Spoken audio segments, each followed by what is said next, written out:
नमस्कार, देवभूमि के दंगल में आप सभी का स्वागत है। मैं हूं आपके साथ गरिमा वाजपेयी। देवभूमि के दंगल में आज बात करेंगे चुनाव का रास्ता साफ, ओबीसी आरक्षण पास।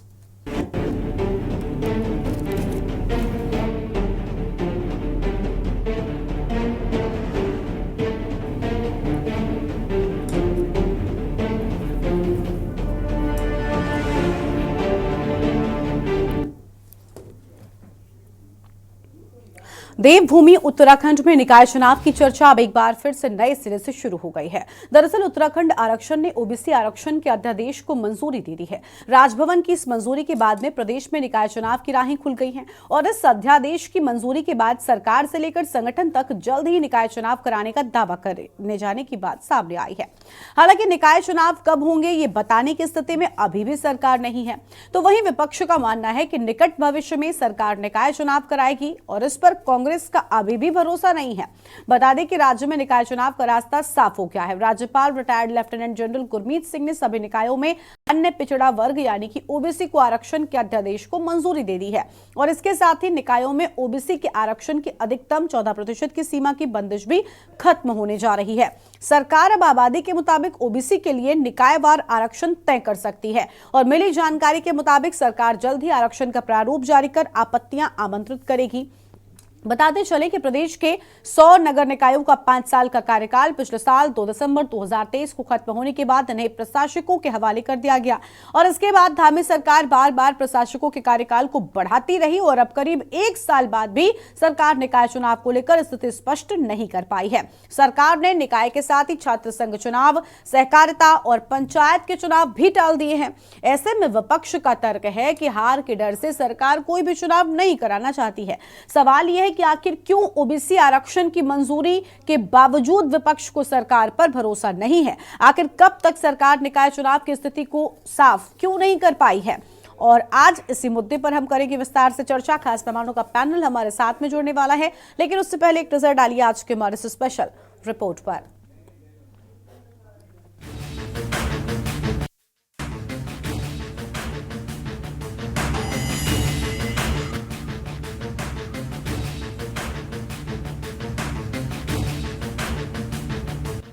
उत्तराखंड में निकाय चुनाव की राह खुल गई है।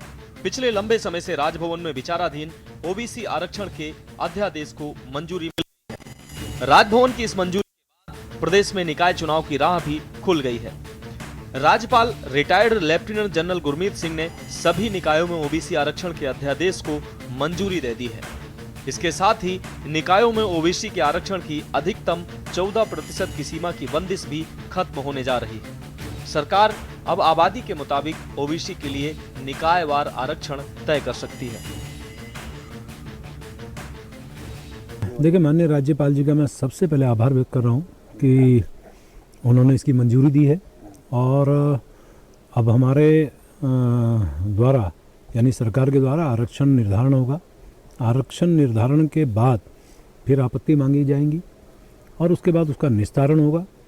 ये प्रक्रिया पूरी होने के बाद फिर हम ये अपना प्रतिवेदन निर्वाचन आयोग को भेजेंगे कि हम लोग आरक्षण कर चुके हैं, ये सब काम कंप्लीट हो गए हैं, तो वो फिर अपना कार्यक्रम जारी करेंगे और हमारे सरकार की मंजूरी के बाद फिर चुनाव उत्तराखंड के अंदर निकायों का कराएंगे।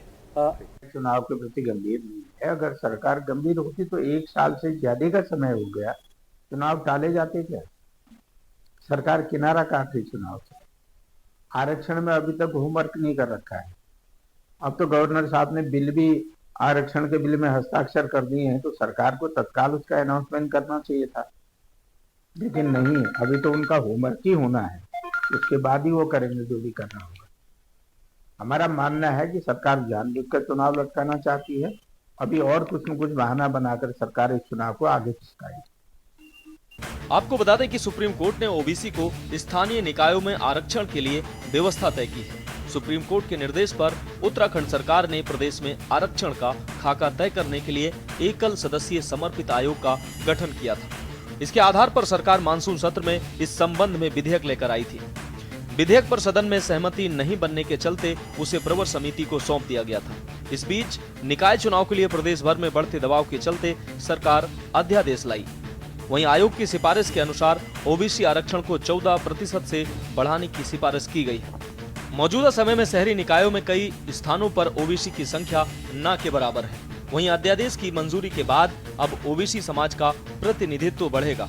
वहीं विपक्ष का मानना है कि अभी भी जल्द राज्य में निकाय चुनाव होंगे, इसका भरोसा उन्हें नहीं है। निश्चित रूप से कांग्रेस पार्टी तो मैंने कहा ना, पिछले 6 महीने से निकाय चुनाव का इंतजार कर रही है, पंचायत चुनाव होने का इंतजार कर रही है। हमारे पार्षद प्रत्याशी हों, हमारे कार्यकर्ता हों, लगातार जनता के सुख दुख में, उनके कष्ट पीड़ाओं में उनके बीच में बने हुए हैं। लेकिन भारतीय जनता पार्टी ने भेड़िया आया की कहावत को चरितार्थ कर रखा है। बार बार सुगबुगाहट होती है कि निकाय चुनाव होने वाले हैं और उसके बाद ढाक के 3 पात। तो अभी भी मुझे विश्वास तो बिल्कुल नहीं है कि ये निकट भविष्य में चुनाव कराएंगे, क्योंकि अभी भी स्थानीय जनता में आक्रोश है। और इन्होंने जिस तरह से ना छात्र संघ चुनाव होने दिए, ना निकाय चुनाव को 1 साल हो गया है उसके कार्यकाल को, आप रैन बसेरों की हालत देख लीजिए कि कोई हमारे पास मेयर नहीं, कोई पार्षद नहीं। तो इस कड़ाके की सर्द ठंड में जनता को उसके हाल पर बेहाल छोड़ दिया गया है। और इसी तरह से नालों की सफाई है, इसी तरह से स्ट्रीट लाइट्स है, इसी तरह से कूड़ा उठान है। तो जनता जिस पार्षद का गिरेबान पकड़ती थी अपना काम ना होने पर, आज 1 साल से उस जनता को आपने अपने हाल पर जीने को मजबूर किया है। और भारतीय जनता पार्टी इस बात को जानती है कि आक्रोश है स्थानीय जनता में, टूटी फूटी सड़कों को लेकर आक्रोश है। ऐसे में अभी भी चुनाव ये कराएंगे नहीं कराएंगे उसमें संशय बरकरार है। तो जो जनता का विश्वास रहा है हमेशा कि सरकार चुनाव कराएगी, समय पर कराएगी, समय पर कराएगी, लेकिन ये पहली बार जो बीजेपी की जो वर्तमान सरकार है, जो धामी सरकार है, वो सरकार इतनी विफल हो गई है कि उन्होंने 1 बार नहीं, 2 बार नहीं, 3 बार नहीं, बल्कि चौथी बार भी हल्फनामा भर करके और निकाय चुनाव को पीछे कर दिया। ऐसे में जनता का विश्वास टूटता जा रहा है। अब इस बार जनता विश्वास तो कर रही है कि चुनाव होंगे, लेकिन इसमें संदेह अभी भी बरकरार बना हुआ है। इसकी वजह एक है कि बीजेपी बोलती तो है कि जो बोलती है वो करती है, लेकिन ऐसा धरातल पर आज तक हुआ नहीं है। बीजेपी जो बोलती है वो कभी भी नहीं कर पाई है और आगे भी नहीं कर पाएगी, ऐसा हमारा बिल्कुल पक्का मानना है। और इन चीजों से ये निकाय चुनाव में लगातार बदली करना, इससे और भी स्पष्ट हो जाता है। लेकिन अब बीजेपी के लिए शर्म की बात हो गई, डूब मरने की बात हो गई। अगर अभी भी वो चुनाव नहीं करती है तो उन्हें नैतिकता के आधार पर इस्तीफा दे देना चाहिए और दूसरे दलों को सरकार बनाने का मौका देना चाहिए।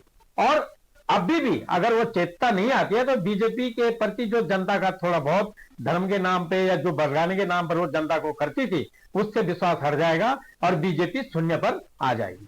बिल्कुल, देखिए पिछले मानसून सत्र में जो है सरकार द्वारा ये विधेयक लाया गया था और अब राज्यपाल महोदय जी के वहां से हम लोगों को इस विधेयक पे मंजूरी मिल गई है, जिसमें ओबीसी आरक्षण जो तय सीमा तक 14% देने की बात हुई थी उसमें हुआ है। और अब नगर निकाय चुनाव जो है उसकी तैयारियां पूरी कर ली गई हैं और आरक्षण का जो एक मुद्दा काफी टाइम से पेंडिंग था उसको पूरा कर लिया गया है और आने वाले समय में इसमें आगे निर्देश मिल सकते हैं। और हमारी तरफ से नगर निकाय चुनाव की पूरी तैयारियां हैं और जिस प्रकार से अभी जो आरक्षण का है, जिसमें मेयर पद में 2 सीटें और नगर पालिका में 13 और नगर पंचायतों में भी 14-15 के जो सीटें हैं वो आरक्षित होंगी। तो इस मुद्दे को जो है सुलझा लिया गया है। आगे जो तैयारियां हैं वो हमारी पूरी हैं। कुल मिलाकर राजभवन ने बहुप्रतीक्षित ओबीसी आरक्षण को मंजूरी देकर प्रदेश में निकाय चुनाव की राह खोल दी है। इस बीच भाजपा, कांग्रेस समेत तमाम दलों की तैयारी भी शुरू हो गई। बताया जा रहा है कि कांग्रेस 20 दिसंबर तक प्रत्याशियों का पैनल तैयार कर लेगी। हालांकि कांग्रेस फिलहाल ये मानने को बिल्कुल तैयार नहीं है कि जल्द राज्य में निकाय चुनाव होंगे। Uttarakhand desk report.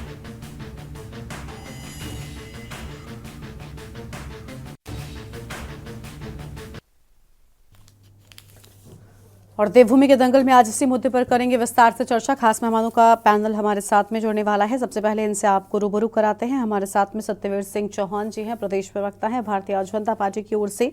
आशीष नौटियाल साहब हैं, प्रदेश प्रवक्ता हैं कांग्रेस पार्टी की ओर से। और दीपक रावत साहब हमारे साथ में हैं, प्रवक्ता यूकेडी की ओर से। और अरुण शर्मा जी हैं, वरिष्ठ पत्रकार हैं। सभी मेहमानों का बहुत बहुत स्वागत आज के हमारी इस चर्चा में। शुरुआत सत्यवीर जी के साथ में हम कर लेते हैं। सत्यवीर जी, ऐसा क्यों किया भारतीय जनता पार्टी ने, सत्ता पक्ष ने, कि आज आप सब कुछ कर चुके हैं, आरक्षण वाली जो चीज़ चल रही थी उसको भी मंजूरी मिल गई है, उसकी भी राहें साफ हो गई हैं, लेकिन आपकी बात पर, आपकी मंशा पर यकीन आपके विपक्षी दलों और नेताओं और लोगों को क्यों नहीं हो रहा है? आखिर ये स्थिति आपकी अपनी बनाई है सर? गरिमा जी, सबसे सर्वप्रथम तो यह है कि चुनाव तो चुनाव आयोग ने करवाना है। चुनाव आयोग आज ही तारीख घोषित कर दे, भारतीय जनता पार्टी तो तैयार है। हमने तो अपने संगठन को मजबूत किया है। और जहां तक कांग्रेस की बात है, आपने कहा विपक्ष, विपक्ष है ही कहाँ उत्तराखंड में? ना देश के अंदर विपक्ष है, ना उत्तराखंड के अंदर विपक्ष है। संसद के अंदर देख लीजिए आप, पहली बार 72 वर्षों में ऐसे होता है कि राज्यसभा के उपसभापति के प्रति किस प्रकार का व्यवहार, अवमानना का नोटिस लाया जाता है। नहीं सर, विपक्ष का तो मुझे लगता है होना चाहिए। अगर विपक्ष नहीं है तो ये भी आपको विचार करना चाहिए। किसका मुद्दा चलना चाहिए गरिमा जी? गरिमा जी, मुद्दा इस बात का है इस समय विपक्ष के अंदर, किसका मुद्दा चलना चाहिए सबसे आगे, कौन रेस में आगे निकलेगा? केवल मात्र विपक्ष का ये काम रह गया है, जनता के सरोकारों से, देश की प्रगति से, राज्य की प्रगति से, राज्य की समृद्धि से, राज्य की उन्नति से लोगों के साथ कैसे खड़ा हो सकते हैं, वो उनसे मतलब मैं कह सकता हूं कि दूर दूर तक का इनका नाता नहीं है। और जहां तक हमारे चुनाव आयोग ने, राज्य चुनाव आयोग ने इस बार काम किया, हमारे नगर पंचायत, नगर निगम और नगर पालिकाओं में, उन्होंने इस बार जो परिसीमन भी किया है। और दो ऐसी हमारी नगर पालिकाएं थी जिनको नगर निगम बनाया। जब नगर निगम बनाते हैं तो उसके अपने रूल्स एंड लॉज होते हैं, तो उसमें परिवर्तन भी होता है। जैसे आपका अल्मोड़ा का नगर निगम की बहुत पहले से मांग चल रही थी, पिथौरागढ़ का चल रहा था, तो उसको भी इस बार नगर निगम में लाया गया। और मैं ये भी बताना चाहता हूं कि इस बार पहली बार उत्तराखंड में ऐसा हो रहा है, ऐतिहासिक काम हो रहा है कि हमारी जो सूचियां हैं, चाहे नगर निगम, नगर पंचायत और ये नगर पालिकाओं की, ये डिजिटल आपको प्राप्त हो सकती है। आप घर बैठे देख सकते हो, आपको बीएलओ के या नगर पालिका के इन सबके चक्कर नहीं काटने। आप देख सकते हो कि मेरा वोट है कि नहीं है, मेरा वोट रजिस्टर्ड हुआ कि नहीं हुआ। ये पहली बार किया है। इतना बड़ा काम हमारा ये चुनाव आयोग कर रहा है। यही नहीं, चुनाव आयोग ने एक और चीज भेजी थी कि जो राष्ट्रीय चुनाव आयोग करवाता है, कि जब वो चुनाव में कर्मचारी लेता है, चाहे राज्य कर्मचारी लेता है या सेंट्रल गवर्नमेंट के कर्मचारी लेता है, तो उस समय अगर किसी प्रकार की घटना घट जाती है या एक्सीडेंटल होता है या अकस्मात कोई घटना घट जाती है, तो उसमें इंश्योरेंस पॉलिसी होती है। मगर हमारे राज्य के जो चुनाव होते हैं, जो ये इस प्रकार के चुनाव होते हैं, नगर निगम, नगर पालिका, नगर पंचायत, इसमें कोई व्यवस्था नहीं थी। इस बार सरकार को राज्य चुनाव आयोग ने ये नोटिस भेजा, तो चुनाव आयोग ने इस पे संज्ञान लेते हुए उसको अनुमति दे दी है। हर कदम पे सरकार, जो चुनाव आयोग कह रहा है, जो लग रहा है कि ये आवश्यक है, उस पर हमारी सरकार काम कर रही है। और हम तो संगठन की दृष्टि से, गरिमा जी, कोई कभी भी चुनाव करा लीजिए, हमारा संगठन तो ये है नहीं कि भाई 10 दिन पहले कांग्रेस की तरह आता है, अपना झोला उठा के और जनता के बीच में एक लाल किताब उठाता है। हाँ, मैं ये जरूर मानता हूं कि कभी कभी ऐसे होते हैं कि जनता को बरगलाने में सफलता हासिल करती है, मगर वो लॉन्ग टाइम पीरियड के लिए वो कामयाब नहीं होती है। वो देखा हमने 2024 के चुनाव के बाद, तमाम वो महत्वपूर्ण चुनाव है, चाहे हरियाणा का महत्वपूर्ण चुनाव हो, जेएंडके का महत्वपूर्ण चुनाव हो, चाहे महाराष्ट्र का महत्वपूर्ण चुनाव हो, वही किताब लेके घूम रहे थे। मगर जनता ने जब समझा कि वास्तविकता क्या है, तो आप देख लीजिए कि आज कई राज्यों में ऐसे है, खासकर महाराष्ट्र में 10% से भी कम कांग्रेस के आज की डेट में वहां विधायक रह गए हैं। आप सोचे कि एक पार्टी जिसके इशारे पे प्रधान से लेकर प्रधानमंत्री और राष्ट्रपति बन जाया करता था, आज वो स्थिति है कि अब वो उसको ढूंढे से ढूंढे नहीं मिल रहा है। किस प्रकार के वो व्यवधान पैदा कर रही है। तो विपक्ष तो कहीं भी नहीं है, और विपक्ष की बातों पे ना भारत की जनता को विश्वास है, ना उत्तराखंड की जनता को विश्वास है। हमारी सरकार का जो ध्येय है, वो जो संकल्प है, जो जनता के बीच में कहा था आदरणीय मुख्यमंत्री पुष्कर सिंह धामी, 100% उसको धरातल पर उतार रहे। और केदारनाथ की विजय ये और इशारा करती है, ये दृष्टिकोण दिखाती है कि जो अपने इस प्रकार का आचरण जनता के बीच में दिखा रहे थे, जो उनकी नैतिक प्रवृत्ति है, उसके विपरीत जाके जिस प्रकार के वो अपने को प्रस्तुत कर रहे थे, मगर जनता ने उनकी नैतिक प्रवृत्ति के अनुसार ही उनको परिणाम सुनाया और दिखाया कि उत्तराखंड में इस प्रकार के ट्रेंड नहीं चलने वाले, जो ट्रेंड वो सेट करना चाह रहे थे। और हमारे सरकार के माध्यम से अभी तक लोगों तक, चाहे वो पिथौरागढ़ की गोंजी की वादियां हो, चाहे उत्तरकाशी की हर्षिल की वादियां हो, चाहे हमारी शीतकालीन यात्रा जो शुरुआत हो रही है, माननीय मुख्यमंत्री इसके लिए जो प्रयास किया है, आने वाले समय में जो श्रद्धालु वहां दुर्गम पहाड़ियों में नहीं जा पाते थे, वो अब चाहे ओंकेश्वर हो केदारनाथ का, या आपके केदारनाथ धाम का जो शिफ्ट हो जाता है, और आपका जोशीमठ आ जाते हैं, बद्री विशाल जी, और मुखबा में हमारी गंगोत्री आ जाती है, और खरसाली जो हमारे यमुनोत्री आ जाती है, वहां पर दर्शन करेंगे। हमारी सरकार तो 24 घंटे काम कर रही है। हमारी हवाई सेवा में भी हमारी सरकार काम कर रही है। अल्मोड़ा के लिए शुरुआत करी है, पिथौरागढ़ के लिए शुरुआत करी है, चिलियानी सौड़ के लिए शुरुआत करी है, चमोली गोचर के लिए शुरुआत करी है। 24 घंटे काम कर रही है। हमें तो किसी प्रकार की इसमें दुविधा नहीं है। जिस दिन चुनाव आयोग करा देगा घोषणा, हम भारतीय जनता पार्टी का एक एक निष्ठावान कार्यकर्ता मैदान में जाएगा और देखना ऐतिहासिक जीत हमारी होगी। इससे पहले भी हमारी ऐतिहासिक जीत हुई है 2017 से। तो वैसे भी उत्तराखंड में जितनी भी राजनीतिक परिस्थितियां हैं वो हमारे अनुकूल ही रही है। अनुकूल इसलिए है कि हमारी केंद्र की सरकार की योजनाएं भी और हमारी योजनाएं भी गरीब तबके को लाभ मिल रहा है, और जो व्यापारियों को सहूलियत होनी चाहिए व्यापारियों को उसकी सहूलियत मिल रही है। ठीक है। इंफ्रास्ट्रक्चर उत्तराखंड के अंदर लगातार बढ़ता जा रहा है, नगर पालिकाओं की स्थिति मजबूत होती जा रही है। जी गरिमा जी। ठीक है सर, चलिए आपके पास में लौटेंगे। आशीष नौटियाल साहब का रुख कर लेते हैं, प्रदेश प्रवक्ता कांग्रेस पार्टी की ओर से। आशीष साहब, पहले तो सत्यवीर जी कह रहे हैं कि भाई विपक्ष है ही कहां, हालांकि ये बिल्कुल गलत बात है। मेरा ये मानना है विपक्ष मजबूत होना चाहिए, और होना तो बहुत जरूरी है लेकिन मजबूत भी होना चाहिए, क्योंकि वो लोकतंत्र को मजबूत करता है। विपक्ष जनता की बात को उठाता है, और अगर विपक्ष नहीं है तो किसी भी सरकार का, लोकतंत्र का एक बहुत बड़ा फेलियर भी हम कहते हैं कि होना है, और अगर ये ठीक बात है तो। बाकी रही बात निकाय की, तो अब तो स्थितियां साफ हो गई हैं, आरक्षण को भी मंजूरी मिल गई, तो अब क्या रास्ता पूरी तरीके से साफ माना जाए? आपको लग रहा है कि अब चुनाव कराएंगे? क्योंकि ऐसा तो नहीं, हार का डर बहुत बड़ा इनको होगा। सर, बाकी के चुनावों में भी तो ये उतरे हैं ना, लोकसभा का चुनाव हो गया, अभी उपचुनाव हो गए, बद्रीनाथ, केदारनाथ, मंगलौर सब देख लिया हमने, तो निकाय में ऐसा कौन सा डर बीजेपी को है? देखिए गरिमा जी, बड़ा अच्छा भाषण सुनाया हमारे मित्र भाजपा के प्रवक्ता सत्यवीर भाई ने। इतनी बड़ी बड़ी बातें बोल रहे थे कि 24 घंटे काम कर रहे हैं। शुक्र है आपने काम 24 घंटे से ऊपर नहीं कर दिया। 24 घंटे की स्थिति में आप देखें, 24 घंटे काम किया तभी तो इतनी बेरोजगारी है।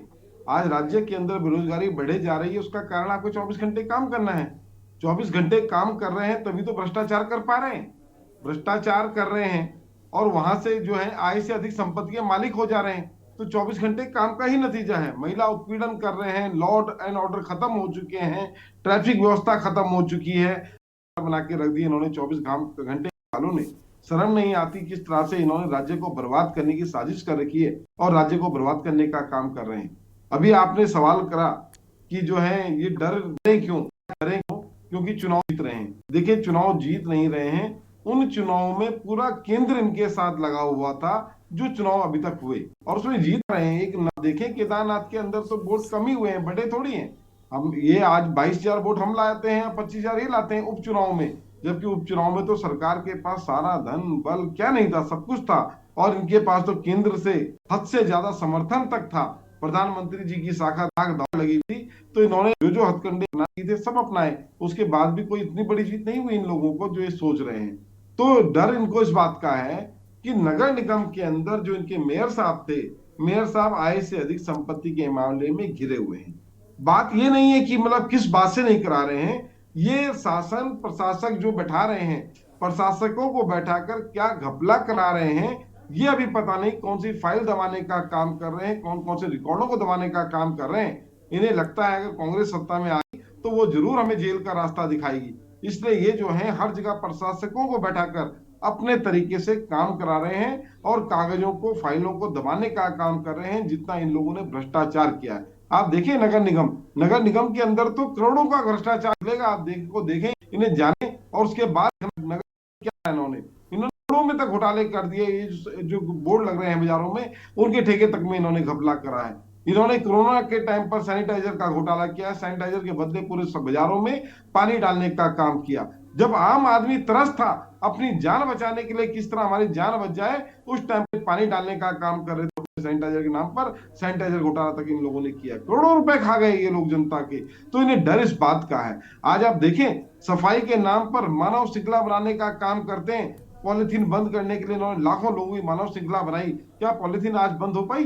पूरे बाजार में धड़ल्ले से। अगर आप चाहते पॉलिथीन बनाने वाली कंपनी को बंद कर देते जहां से पॉलिथीन बनती है, तो शायद आज यहाँ पॉलिथीन ना बिकती। पर इन्होंने उसके नाम पर भी पैसे खाने का काम किया कि श्रृंखला के नाम पर ही हजारों करोड़ों रुपए खाने का काम कर ले। तो ये लोग बड़े बेईमान लोग हैं। नगर निगम के अंदर इन्होंने घोटाला किया है।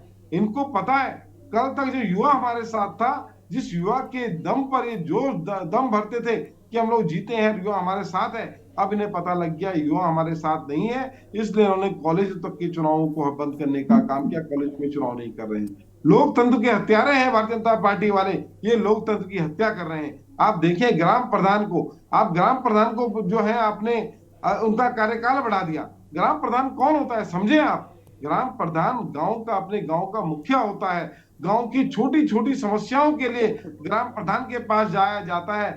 चाहे घर के, चाहे आपसी झगड़े हो, चाहे कुछ हो, हर चीज के लिए, छोटी छोटी चीज के लिए ग्राम प्रधान के पास जाया जाता है। ग्राम प्रधान की कई जगहों पे कागजों में मोहर की आवश्यकता पड़ती है, वो मोहर जमा हो गई, कौन करेगा जनता के काम?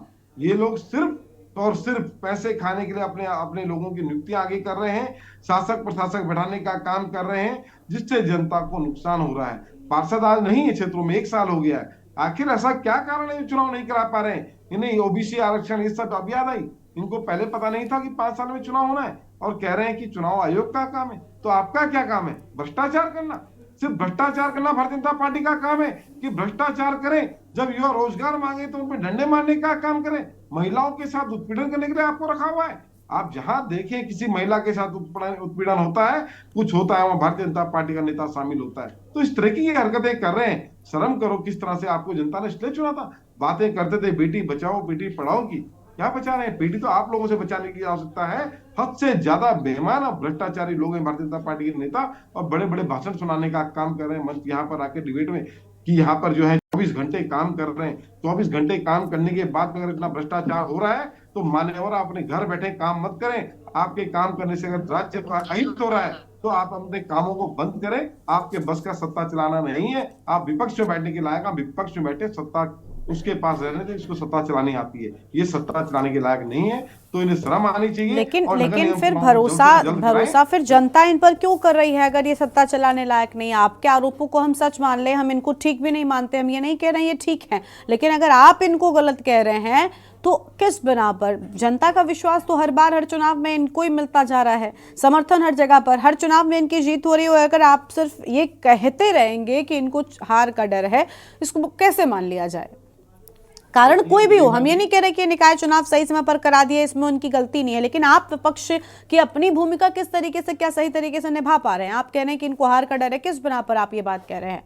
क्या कहीं पर इनकी ऐसी शर्मनाक हार हो गई जिसके बिना पर आप ये बात कह पा रहे हैं? ये भी तो सोचना चाहिए ना विपक्ष को। मजबूत बात रखिए, तर्क के साथ बातें रखिए। बद्रीनाथ में गरिमा जी आपने देखा बद्रीनाथ में क्या हुआ? हाँ सर, बद्रीनाथ में हमने देखा, उसके बाद केदारनाथ भी हमने देख लिया। ले जाते हैं। तो अगर एक जगह पर मैं इनके समर्थन में नहीं बोल रही, लेकिन ये बिल्कुल ठीक बात है कि एक उसके बाद में कॉन्फिडेंस आया कांग्रेस में, लेकिन फिर धराशायी। 10 में से 1 अगर आप ले रहे हैं तो इसको क्या आपकी जीत कहेंगे? चलिए सारी सीटें मान लेते हैं। लोकसभा का चुनाव आपने देख लिया, अभी उपचुनाव केदारनाथ हुआ, बद्रीनाथ मंगलौर हुआ, एक में आप जीत गए, लेकिन सर बाकी सब जगहों पर ही आगे हैं। बड़े चुनाव हुए वहां पर भी आपसे आगे आए। बेईमानी आप देख रहे हैं, इनको जहां देखो ये बेईमानी में पकड़े जा रहे हैं, तब भी इनकी जांच नहीं हो रही है। अच्छा। ईवीएम मशीनों के ऊपर इतनी बातें उठ रही हैं, उनकी जांच नहीं हो रही है। जहां देखो जब चुनाव होते हैं दूसरी पार्टी के अंदर खरीद फरोख्त शुरू करके उनके नेताओं को तोड़ने का काम कर रहे हैं। इस तरह से जीत मानते हैं क्या? ठीक है। इनकी जो पार्टी है वो खिचड़ी बनकर रह गई है, जिसमें सारी सब्जियों को मिलाकर रख दिया आपने। ये सपा से, ये बसपा से, सब जगह का गंद कबाड़। सर मैनेज फिर भी कर ले रहे हैं। अब आप देखिए कांग्रेस पार्टी का, अब बाकी मैं राष्ट्रीय स्तर पर पार्टी को लेकर कोई बात नहीं कर रही, लेकिन फिलहाल उत्तराखंड में ये वो सब भी मैनेज करने में कामयाब हैं, और आप एक इकलौती पार्टी होकर हरीश रावत के बाद से एक सही नेतृत्व नहीं लेकर आ पा रहे हैं। ये भी तो सोचिए। देखिए आरोप लगाना बहुत इजी है। चलिए आपके पास में वापस लौटेंगे, चर्चा को हम आगे बढ़ाएंगे, उससे पहले एक ब्रेक के लिए यहाँ पर रोकते हैं, चल लौटेंगे। ब्रेक के बाद देवभूमि के दंगल में आप सभी का स्वागत है। खास मेहमानों का पैनल हमारे साथ में लगातार बना हुआ है। हम चर्चा कर रहे हैं निकाय चुनाव को लेकर। दीपक रावत जी के साथ में इस बार शुरुआत करेंगे, केंद्रीय प्रवक्ता उत्तराखंड क्रांति दल की ओर से। स्वागत सर आपका। दीपक जी, विपक्ष है ही नहीं, बीजेपी कह रही है, और विपक्षी मुख्य आपके कांग्रेस पार्टी के कह रहे हैं कि भाई बेमानी से जीत रहे हैं। कोई भी आरोप आप लगा दीजिए, लेकिन सर नतीजा होता है, और हर चुनाव में बीजेपी की स्थिति एक अलग नजर आ रही है। फिर क्या वजह कि आखिर बीजेपी अब तक स्थिति निकाय चुनाव को लेकर साफ नहीं कर पाई? हालांकि अब तो आरक्षण को मंजूरी मिल गई है, तो ये कहा जा रहा है कि अब निकाय चुनाव का रास्ता साफ हो गया है, लेकिन कांग्रेस पार्टी अभी भी मानने को तैयार नहीं है। यूकेडी का इस पर क्या स्टैंड है? देखिए, 2 चीजें गरिमा जी मैं ध्यान दिलाना चाहूंगा।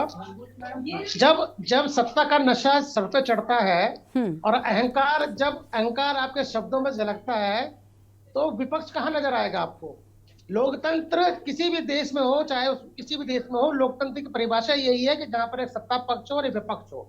विपक्ष कमजोर जरूर हो सकता है, विपक्ष निर्बल जरूर हो सकता है, लेकिन बिना विपक्ष के लोकतंत्र की परिकल्पना करना ही निराधार है, हो ही नहीं सकता। लेकिन अब भारतीय जनता पार्टी के प्रवक्ता को कौन समझाए? अब आप देखिए गरिमा जी, जब यही संविधान की किताब जब इनके कोई नेता उठाते हैं तो तब तो इनको ये संविधान नजर आता है, लेकिन विपक्ष का कोई व्यक्ति अगर उसको उठा दे तो इनको वो लाल किताब नजर आती है। शर्म आनी चाहिए सर सबसे पहले भारतीय जनता पार्टी के प्रवक्ता को कि संविधान की प्रतिलिपि को ये लाल किताब बोल रहे हैं। मतलब आपको ये शर्म आ रही है जब आपको पता है कि वहां पर जो विपक्ष के नेता है, चाहे कोई भी हो, वो लाल किताब संविधान को लेकर बोल रहे हैं, संविधान की प्रतिलिपि है, और यहाँ पर आप प्रवक्ता साहब यहाँ पर आके कह रहे हैं कि वो लाल किताब लेके दिखाते रहते हैं। अरे कम से कम संविधान को तो संविधान बोलिए ना, संविधान की किताब को संविधान तो बोलिए। आपको ये बोलने से पहले सोचना चाहिए कि जो संविधान है वही संविधान है जो आपको सत्तारूढ़ दल बनाता है, यही वो संविधान है जो आपको दिखाता, जो सत्ता में बैठाता है, और आप संविधान को एक लाल किताब बोल रहे हैं। तो इस तरह का अगर बचकाना आप लोग बयान देंगे तो अगर विपक्ष आपसे कहता है कि आप संविधान के साथ खिलवाड़ कर रहे हैं, संविधान को आप मानते नहीं है, तो फिर क्या गलत बोल रहे हैं? रही बात निकाय चुनाव, तो निश्चित रूप से गरिमा जी आप ही के चैनलों में पिछले 1 साल से लगातार इनके मंत्री जी बोलते रहे कि हम कुछ नहीं कर सकते, मामला हमारे राज्यपाल के पास है, राज्यपाल ने अभी साइन नहीं करे, जैसे वो करेंगे हम कर देंगे।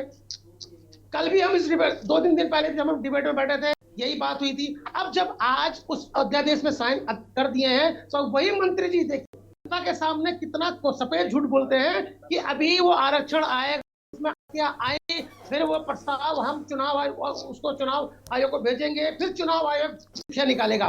मतलब आप देखिए इन बातों से ही और इन बातों से ही साफ झलकता है कि बहुत कम चांस है कि बहुत निकट समय में निकाय चुनाव, पंचायत चुनाव सरकार कराएगी, क्योंकि जिस तरीके की शब्दावली और जिस तरीके का जो आचरण भारतीय जनता पार्टी के नेताओं का और इनके मंत्रियों को लग रहा है, उससे साफ झलकता है गरिमा जी कि निकट भविष्य में बहुत कम संभावनाएं हैं कि निकाय चुनाव हो। रही बात तैयारी, देखिए चाहे छोटा दल हो, बड़ा दल हो, कोई भी दल हो, वो लगातार तैयारियों में लगा रहता है। अगर जो जिनके पास साधन ज्यादा है वो अपने तरीके से निकाय चुनाव की, पंचायत चुनाव की तैयारी कर रहे हैं, और जो साधन कम है वो अपनी तैयारी कर रहे हैं। प्रशासकों का पहले निगम में उनका कार्यकाल बढ़ाया गया, फिर पंचायतों में प्रशासक को उठाया गया, अध्यक्षों को ही प्रशासक नियुक्त किया गया। ये सब जो ये निर्णय है ये बताते हैं कि बहुत कम चांस है कि शायद ये निकट भविष्य में ये चुनाव करा पाए। तो हम सब स्वागत करते हैं, लेकिन ऐसा संभव दिखता नहीं। ठीक है, अरुण शर्मा जी का रुख कर लेते हैं, वरिष्ठ पत्रकार हैं हमारे साथ में लगातार बने हुए। अरुण जी, अभी भी स्थिति ठीक नहीं हो रही है, निकाय चुनाव पर हमने बहुत चर्चा की हो और निष्कर्ष नहीं निकल पाता कि आखिर सरकार इतना ढीला रवैया जो कि सरकार पर ही सवाल उठाने पर मजबूर है क्यों अपना रही है। अब देखिए आरक्षण को भी मंजूरी मिल गई, अभी तक के डिबेट्स में बीजेपी के प्रवक्ता चीज को लेकर हवा देते थे कि भाई चीज हो जाए, हम और बेहतर देने का प्रयास कर रहे हैं, इसी के चलते दे रही है। लेकिन सर अब तो एक एक वो सारे मुद्दे, वो सारे पौधे हल होते हैं, अब क्या देरी है? गरिमा देखिए,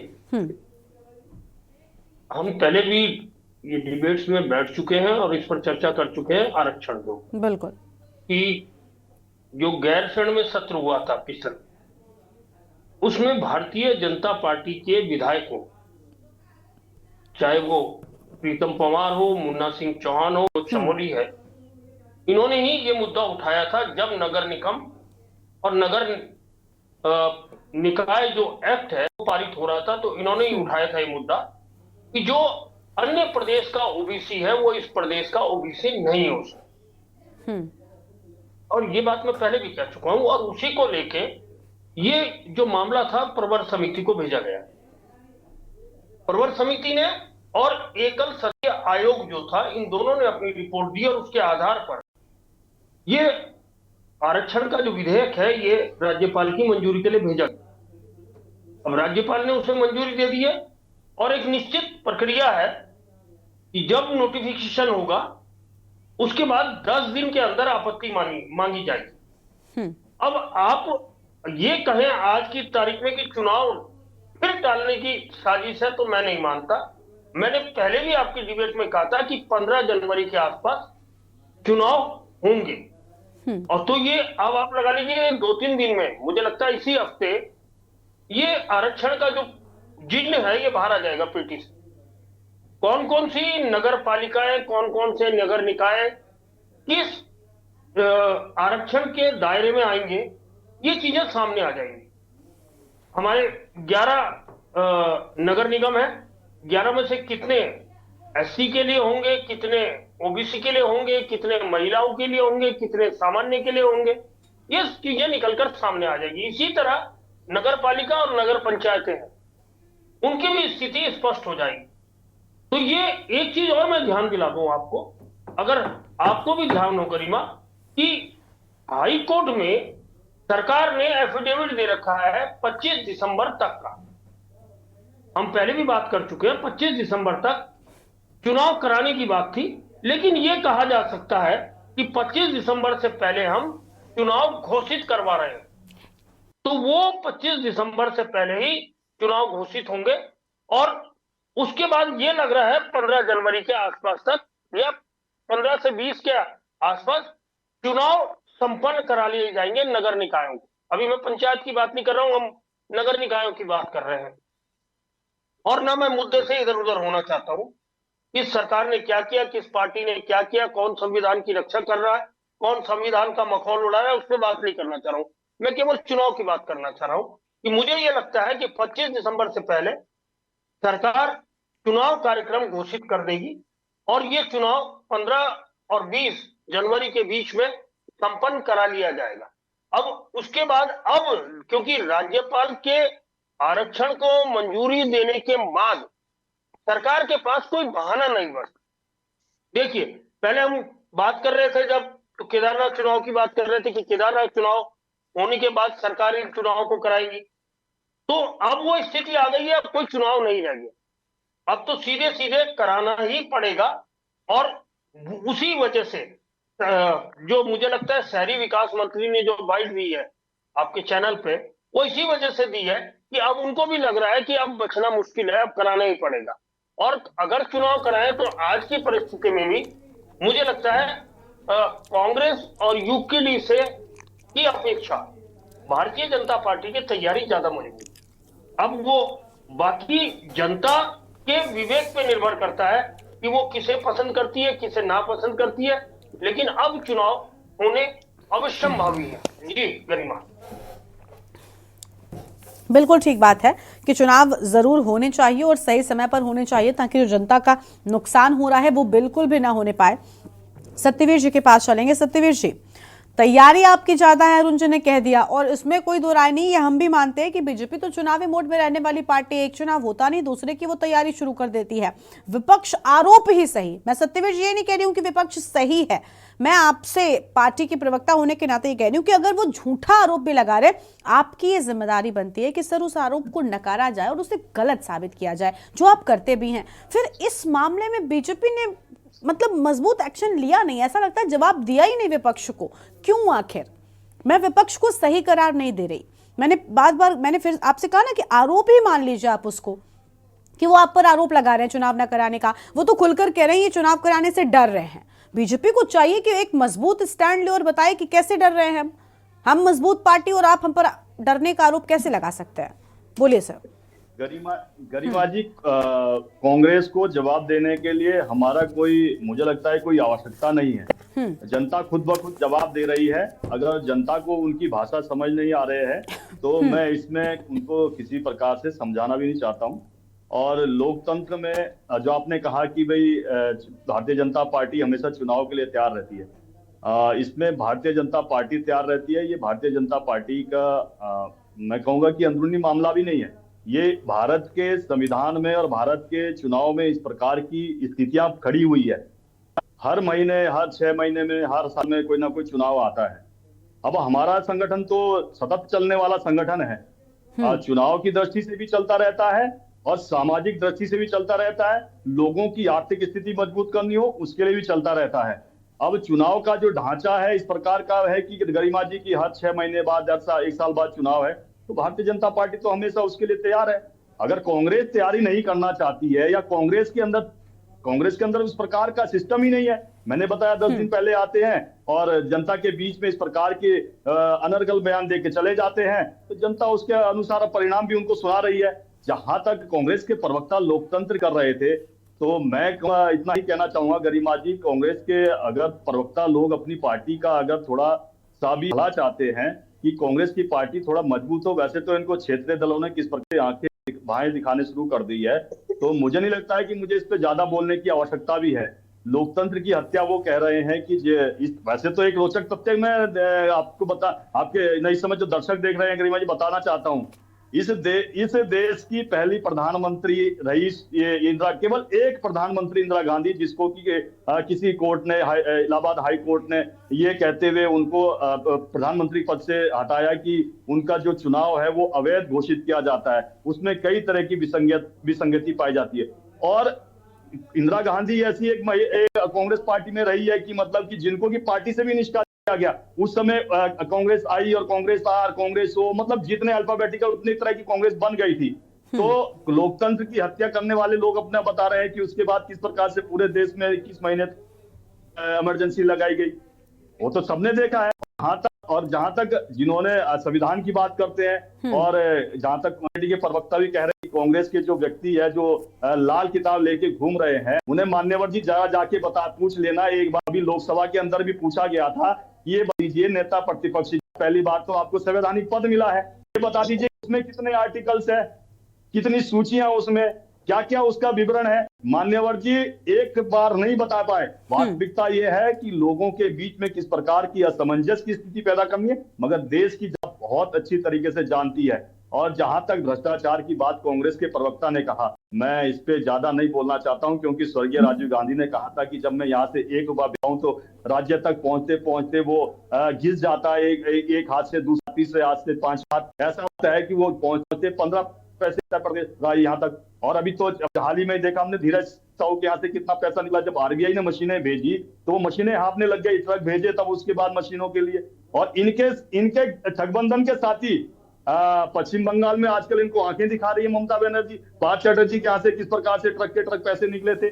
वैसे मैंने कहा आपको गरिमा जी, और बड़ी गंभीरता के साथ कह रहा हूँ, पूरे देश में ना कहीं भी विपक्ष नहीं है। आप देखिए कि जहां जहां भारतीय जनता पार्टी है, विपक्ष नाम की कोई चीज ही नहीं है, क्योंकि जिस प्रकार की इनके अंदर अपने मुद्दों को उछालने की बात है और मुद्दे कहीं धरातल पर नहीं है। उनके मूल को समझिए आप गरिमा जी, मूल में केवल और केवल किस प्रकार से सत्ता पर काबिज होना है, मगर भारत की जनता अच्छे तरीके से जानती है। और मैं आपको भी बताना चाहता हूं, जहां संविधान की बात आती है, डॉक्टर बी.आर. अम्बेडकर को एक सीट भी नहीं दी इन्होंने, जब देश का जिन्होंने संविधान बनाया। और जब गैर कांग्रेस की सरकार इस देश के अंदर आती है तो 1990 में बी.आर. अम्बेडकर को पहली भारत रत्न दिया जाता है। मतलब अपने आप तो जीते जीते जी जवाहरलाल नेहरू ने, इंदिरा गांधी ने, राजीव गांधी ने भारत रत्न ले दिया, मगर जिस संविधान की दुआई लेते हैं, जिस संविधान को लेकर घूम रहे हैं, जिसके प्रश्न नहीं पता उसके अंदर कितने प्रश्न है, कितने आर्टिकल्स है, कितनी अनुसूचियां है, क्या क्या उसके अंदर कितने शेड्यूल्स है उसके अंदर, वो नहीं पता। मगर हाँ, उसके अपने को तो ले लिया पहले, अब जीते जी ले लिया भारत रत्न, मगर जिन्होंने बनाया उसको, जिन्होंने इसको जिसको आज पूरा भारत आत्मसात कर रहा है, भारतीय जनता पार्टी, आदरणीय प्रधानमंत्री मोदी जी ने उसके सामने नतमस्तक किया। उनको 1990 में जब गैर कांग्रेस सरकार आती है तब उनको भारत रत्न मिलता है। आप सोचिए कि किस प्रकार से इन्होंने उनके ऊपर कितना प्रताड़ना की होगी, कितना उनको झेलना होगा। और जहां तक कांग्रेस के प्रवक्ता ने एक मजेदार बता दी कि सपा के साथ हमारा गठबंधन, हम भारतीय जनता पार्टी का गठबंधन, मान्यवर जी भारतीय जनता पार्टी का 6 अप्रैल 1980 को उदय हुआ था और अभी हमारी भारतीय जनता पार्टी का उत्कर्ष आना बाकी है। उत्कर्ष उस दिन आएगा जब पूरे भारत में भारतीय जनता पार्टी विराजमान होगी, प्रत्येक राज्य में होगी, केंद्र शासित राज्य से लेके पूर्ण जो राज्य है वहां तक होगा, तब हमारी भारतीय जनता पार्टी का उत्कर्ष आएगा। और जहां हमने कभी भी समझौता नहीं किया, हमने कभी भी उनके साथ गठबंधन नहीं बनाया। हाँ, आपने मान्यवर जी गठबंधन बनाया उसके साथ, वो गठबंधन नहीं कहूंगा मैं उसको, वो ठगबंधन है। वो इसलिए कहूंगा कि अभी 9 सीटों पे यूपी में चुनाव होते हैं, केवल और केवल कांग्रेस पार्टी ने 1 सीट मांगी, फूलपुर की सीट मांगी, वो भी कांग्रेस पार्टी को समाजवादी पार्टी ने नहीं दी। तो ये किस प्रकार का गठबंधन है? ये कोई गठबंधन नहीं गरिमा जी, केवल ठगबंधन है। और आज देख लीजिए महाराष्ट्र में कैसे किस प्रकार के एक दूसरे के ऊपर आरोप लगा रहे हैं। ये क्या है? ये क्या दिखाता है? केवल लोभ की राजनीति, सत्ता प्राप्त करने की राजनीति। और अच्छा, मैं कल उनका बयान पढ़ रहा था लालू प्रसाद यादव का, किस प्रकार से आके दिखा रहे। और भ्रष्टाचार की बात करते हैं, मनमोहन सिंह प्रधानमंत्री थे और इटली से राहुल गांधी जी आते हैं, पूरी संसद में पास होता है कि भ्रष्टाचार के खिलाफ ये कानून बनना चाहिए। उस कानून के जो पार्लियामेंट से पास हुआ, उसकी धज्जियां उड़ाने का काम आज के वर्तमान के जो नेता प्रतिपक्ष है और कांग्रेस पार्टी के चिर युवा नेता है, उन्होंने किस प्रकार से जो अजय माकन जी ने प्रेस कॉन्फ्रेंस कराई थी, उस प्रेस कॉन्फ्रेंस में धज्जियां उड़ाई थी, उसकी फाड़ के मीडिया के ऊपर फेंका था। और भ्रष्टाचार की ये बात करते हैं। इनका भ्रष्टाचार की, अगर भ्रष्टाचार की जननी और भ्रष्टाचार के साथ पलना और भ्रष्टाचार के साथ खेलना, ये कांग्रेस की नैतिकता में भरा पड़ा है। इनको भ्रष्टाचार में बोलने का कोई भी नैतिक अधिकार नहीं है, सारे नैतिक अधिकार खो चुके हैं। आज उत्तराखंड के अंदर एक पैसे का भी आर्थिक रूप से भ्रष्टाचार देखने को नहीं मिला। आज उत्तराखंड की आर्थिक व्यवस्था इतनी मजबूत हुई है, जब भारत सरकार आंकड़े प्रकाशित करती है तो उत्तराखंड का जीएसटी सबसे अधिक होता है, औसत प्रतिशत से भी, देश की औसत प्रतिशत से भी आगे निकलता है। ये क्या दिखाता है कि जब इन्होंने गब्बर सिंह टैक्स बोला था जीएसटी को, उस कहा था कि छोटे छोटे राज्य जो समुद्र सीमाओं से लगते हुए राज्य नहीं है, उनकी अर्थव्यवस्था ध्वस्त हो जाएगी। आज उत्तराखंड ने उन सबको दिखाया है कि जब नैतिकता के आधार पर सरकार चलाई जाती है, लोगों के साथ समन्वय बना के सरकार चलाई जाती है, इस प्रकार की नीतियां बनाई जाती है कि जो उत्तराखंड का जो भौगोलिक स्ट्रक्चर है कि पहाड़ में किस प्रकार की नीतियां, पठार में किस प्रकार की नीतियां, वो इसी कारण है कि आज हमारा जीएसटी बढ़ा है, जीएसडीपी बढ़ा है, हमारे आर्थिक ढांचा इतना मजबूत हुआ है कि हमारा राजस्व जो घाटा था वो घटा है, मतलब कि हमारा राजस्व बढ़ा है। ये दिखाता है कि आदरणीय मुख्यमंत्री और उनकी टीम ने जो काम किया है वो काबिले तारीफ काम किया है। आज उत्तराखंड के अंदर शांति व्यवस्था, सुरक्षा, स्वास्थ्य, शिक्षा, चार प्रकार से उत्तराखंड आज मजबूत हुआ है। आज तमाम रेटिंग आ रही है उत्तराखंड की। सामान्य रोजगार में हम हिमालयन राज्यों में सबसे आगे निकले हैं। ये क्या दिखाता है, ये किस और प्रदर्शित करता है। और एक समय था कि हरीश रावत का कालखंड था, केवल भ्रष्टाचार की आवाज सुनाई देती थी मीडिया में, चाहे आपके सुबह के अखबार पलट के देख लो तो हेडलाइन होती थी। उत्तराखंड के गौरव और आत्मगौरव को जो नुकसान पहुंचाने का काम किया, उसको मजबूत करने का, उत्तराखंड के गौरव और उत्तराखंड के सम्मान के लिए जो हमारी सरकार ने पिछले 7 वर्षों में काम किया, वो वास्तव में काबिले तारीफ है। इसीलिए जब भी चुनाव होता है तो आदरणीय मुख्यमंत्री को विशेषकर वहां रैलियों में बुलाया जाता है, उनका विशेष अभिवादन किया जाता है। आज उत्तराखंड में जिस प्रकार की हमने स्थितियां पैदा करी है, आप देख लीजिए कि महिलाओं को सशक्त करने के लिए 72,000 सहायता समूह बनाना, यह वास्तव में दिखाता है कि उत्तराखंड में महिलाओं को सम्मान हमारी सरकार ने दिया है। पहली महिला मुख्य सचिव हो, क्या इससे पहले महिलाएं क्या आईएएस या आईएएस नहीं थी क्या? हमारी सरकार में आई तो पहली मुख्य सचिव बनती है, हमारी सरकार में पहली विधानसभा अध्यक्षा बनती है, हमारी सरकार में केदारनाथ का चुनाव होता है, हमने फिर महिला को टिकट वहां पे देने का काम किया, हमारी सरकार ने 30% आरक्षण देने का किया, 36 आरक्षण देने का काम किया हमारी की नई नौकरियों में। हर क्षेत्र में हमने महिलाओं को आगे बढ़ाया, युवाओं को वो पटल दिया, हमने खेल नीति बनाई, हमने यहाँ पे पहली बार रणजी टीम बनाई इस उत्तराखंड के अंदर। और आज की मैं बात करता हूँ, जब मैं देहरादून के अंदर बैठा हूँ गरिमा जी, आज 10th जो आयुर्वेदिक जो ये प्रोग्राम हो रहा है यहाँ पर जो परेड ग्राउंड में हो रहा है, हमारे लिए बहुत गौरव का विषय है कि ये इतना बड़ा आयोजन आज उत्तराखंड के अंदर हो रहा है। हमने जब यहाँ पे आयोजन करने का काम किया, चाहे G20 का काम किया हो, उत्तराखंड ने बदनाम करने, कांग्रेस ने बदनाम करने की उसमें किसी प्रकार की कोई कसर नहीं छूटी, मगर हम उस और बिल्कुल ध्यान नहीं देते, हम अपने कार्यों पे ध्यान देते हैं। हमने G20 करी तो हमारी वाई सर, लेकिन उसका भी नतीजा बहुत बड़ा तो अभी नहीं देखने को मिला है। आप ठीक है, आपने समिट का जिक्र कर दिया, उत्तराखंड का स्वर्णिम युग शुरू हो, उसका भी नतीजा नहीं देखने को मिला। समिट पर भी कई सारे सवाल उठे थे और ऐसा नहीं है विपक्षियों ने उठाए थे, क्योंकि आपने बड़े बड़े एमओयूज साइन किए थे, वो एमओयूज का नतीजा कहाँ आया, कितनी इंडस्ट्रीज लग गई, कितने लोगों को रोजगार मिल गया। हम बेरोजगारी पर अभी हर दूसरे दिन चर्चा करते हैं सर, ये भी तो बड़ी बात है। गरिमा जी, मैंने कहा कि G20 की जब यहाँ बैठकों का आयोजन का हमें 3 प्रस्ताव मिले कि उत्तराखंड करेगा। ये तो सन रहेगी कि उत्तराखंड कैसे इस प्रकार के आयोजन करेगा, उत्तराखंड के पास इतनी व्यवस्थाएं नहीं है। जब वो संपन्न होते हैं तो मैं मीडिया का धन्यवाद करना चाहता हूं, उन्होंने जिस प्रकार से इसको प्रकाशित किया, जिस प्रकार से उन्होंने उत्तराखंड की बात को विश्व पटल में पहुंचाने का काम किया, उसके लिए मैं धन्यवाद करता हूं कि इस बड़े आयोजन को हमने सफल तरीके से पहुंचाया। और जो विपक्ष की जो एक रणनीति थी कि इस आयोजन को किस प्रकार से बदनाम किया जाए, मगर वो उसमें सफल नहीं हुए। और जहां तक मैंने कहा आपको, हमारा प्रयास है कि जब आदरणीय त्रिवेंद्र जी ने किया था उस समय भी हमने 35,000 करोड़, जब इन्वेस्टर समिट हुई थी, हमने प्राइवेट सेक्टर को 35,000 दिया था, 35,000 करोड़ दिया था, 90,000 लोगों का रोजगार सृजन हुआ था। और अभी हमने जो किया है उसके डेटा आ रहे हैं, और जो हमने चलिए खैर वो एक अलग मुद्दा है। आपने जिक्र किया G20 का, इसलिए हमने आपसे पूछा क्योंकि अभी वो एक अलग मुद्दा है। बेरोजगारी को आपने कहा था बहुत बड़ा एक उस पर लगाम लग जाएगी, बहुत सारे रोजगार सृजन होंगे, लेकिन ऐसा कुछ होते हुए नजर नहीं आया था। सिर्फ उस दौरान ही उतना हाइप जो है वो क्रिएट हुआ, उसके बाद फिर वो सारी चीजें ठंडे बस्ते में चली गई थी। चलिए आपके पास में लौटेंगे, आशीष जी का रुख कर लेते हैं। आशीष जी, सब ठीक है, बीजेपी कह रही है कि अब आरक्षण के बाद विपक्ष का जो सरकार पर विश्वास नहीं है वो बिल्कुल गलत है और सिर्फ विरोध करने के लिए कांग्रेस पार्टी विरोध कर रही है, जबकि ऐसा कुछ भी नहीं है। निकाय चुनाव का रास्ता साफ हो गया। और सत्यवीर जी तो जब भी चर्चा में निकाय को लेकर बैठते हैं वो कहते हैं हमारा काम थोड़ी है, ये तो चुनाव आयोग का काम है, हमसे सवाल पूछना ही गलत है। देखिए, सत्यवीर भाई बड़े अच्छे व्यक्ति हैं और बड़े अच्छे प्रवचन सुनाए उन्होंने, लंबे चौड़े प्रवचन, नींद आने लगी थी क्या क्या बोले जा रहे हैं।